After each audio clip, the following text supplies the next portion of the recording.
আচ্ছা, আপনার ফোনে কি অ্যাডালা রেমনি অ্যাপসটা আছে? এখন হচ্ছে রেমনি অ্যাপসটাকে ডিলিট করে ফেলেন, কারণ আপনাকে আমি দেবো রেমনির যে বেস্ট কোয়ালিটি একটা অ্যাপস, সেটাতে আপনি কালারিং করতে পারবেন, দেখুন ফটোকে আপনি ইনহ্যান্সও করতে পারবেন। হে গাইস, আসসালামু আলাইকুম। কি অবস্থা, কেমন আছেন? আশা করি আপনি অনেকটা ভালো আছেন। সো গাইস, আল্লাহর রহমতে আমি ভালো আছি। আজকে এই ভিডিওটার মাধ্যমে জানতে পারবেন যে রেমনির যে বেস্ট কোয়ালিটি একটি অ্যাপস আপনাকে দেব, ওই অ্যাপসটা দিয়ে আপনি কালারিং করতে পারবেন। সেকেন্ড হচ্ছে আপনি ফটোকে ইনহ্যান্স করতে পারবেন। তো আজকে এই ভিডিওটা সম্পূর্ণ দেখলে আপনিও পারবেন যে রেমনির যে বেস্ট কোয়ালিটি অ্যাপস, রেমনি অ্যাপসটাতে অ্যাড আসে। সেকেন্ড হচ্ছে কালারিং করতে গেলে একটা সমস্যা হয়, তো অ্যাড আসে। তো আজকে এই ভিডিওটা সম্পূর্ণ দেখলে আপনিও ক্লিয়ার হয়ে যাবেন যে রেমনির যে বেস্ট কোয়ালিটি অ্যাপসটা দিয়ে আপনি কালারিং করতে পারবেন। সেকেন্ড হচ্ছে ফটোকে ইনহ্যান্স করতে পারবেন। তো যারা এখনো চ্যানেলটা সাবস্ক্রাইব করেন, প্লিজ সাবস্ক্রাইব করে বেল আইকনটা অল করে দেন। আর যারা অলরেডি সাবস্ক্রাইব করেছেন তাদেরকে অসংখ্য ধন্যবাদ। I love you so much. এখন হচ্ছে এখানে প্লে স্টোর চলে যাবেন। যাওয়ার পরে গাইস এই অ্যাপসটা হচ্ছে প্লে স্টোর থেকে আপনি ইনস্টল করবেন। ইনস্টল করার পরে এখন হচ্ছে এখানে আমরা ওপেনে ক্লিক করে দিবেন।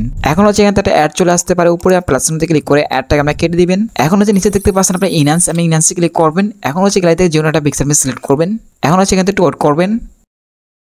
তো অনেকক্ষণ ওয়েট করার পরে কিন্তু আমাদের পড়া এসে পড়েছে। দেখতে পাচ্ছেন আপনার আফটার এবং বিফোরটা কতটা পার্থক্য আমরা জুম করে দেখাই তাহলে বুঝতে পারবেন। তো এটা হচ্ছে আমাদের আফটার আর এটা হচ্ছে আমাদের বিফোরটার। তো কতটা পার্থক্য সেটা কিন্তু আমরা দেখতেই পাচ্ছেন। তো আফটার এবং বিফোরটা কতটা পার্থক্য সেটা কিন্তু দেখতেই পাচ্ছেন। সো পড়া কত দেখতে পাচ্ছেন, এইচডি করে দেখতে পাচ্ছেন গাইস। আপনার পড়া কিন্তু সেভ ফেসটাকে আপনার ইনহ্যান্স হয়েছে। সেকেন্ড হচ্ছে ফেসটা কোনো কিছু চেঞ্জ হয় না, ফেসটাকে আমি ইনহ্যান্স হয়ে গেছে এখান থেকে। এখন হচ্ছে ফটোটাকে ডাউনলোড করার জন্য এটাকে পাশ টান দিবেন। টান দিয়ে রাখার পর উপর মানে নেক্সটে ক্লিক করবেন। এখন হচ্ছে এখানে কালারিং করার জন্য দেখতে পাচ্ছেন নিচে ফিল্টার্স না, ফিল্টার্সে ক্লিক করবেন। এখন গাইস এখানে অনেকগুলো ফিল্টার্স পেয়ে যাবেন। এখানে যে কোনো ফিল্টার্স ইউজ করতে পারেন খুব ফিজিবি। এখন হচ্ছে এখানে যে কোনো ফিল্টার রুমে ক্লিক করবো। দেন এখানে হালকা কমিয়ে দিতেছি, তারপর নিচে টিক মারি ক্লিক করবেন। এখন হচ্ছে ফটো সেভ করার জন্য উপরে সেভ করে ক্লিক করলে কিন্তু ফটো সেভ হয়ে যাবে। সো গাইস, এটা ছিল ছোট অনেক ইন্টারেস্টিং ভিডিও। সো ভিডিওটা কেমন আছে প্লিজ কমেন্টে জানিয়ে দেখাবেন নেক্সট কোনো ভিডিওতে। আর নেক্সট কি ভিডিও নিয়ে আসবো সেটা কমেন্ট বক্সে বলে দেবেন। দেখাবেন নেক্সট কোনো ভিডিওতে। আল্লাহ হাফেজ।